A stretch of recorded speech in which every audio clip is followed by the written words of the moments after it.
थोते राजकारणामध्ये माणूस किती मेंदावू शकतो याचं आजचं हे पुढचं रूप आहे.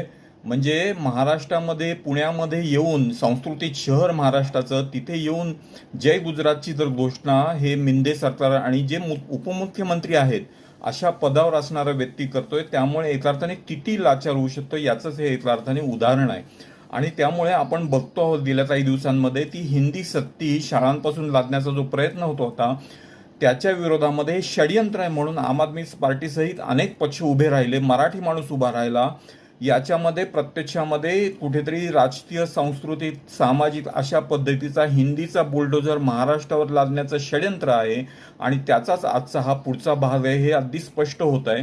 त्यामुळे मला या निमित्ताने महाराष्ट्र गीताच्या 2 ओळी थोड्याशा बदलून म्हणाव्याशा वाटतात. ती भीती ना आम्हा तुझी शिंद्यांच्या नव्हे, खरं तर मिंद्यांच्या एकनाथा, आसमानाच्या सुलतानीला सुद्धा जबाब देतील इथल्या जिभा. जय जय महाराष्ट्र माझा, जय जय महाराष्ट्र माझा, जर्जा महाराष्ट्र माझा.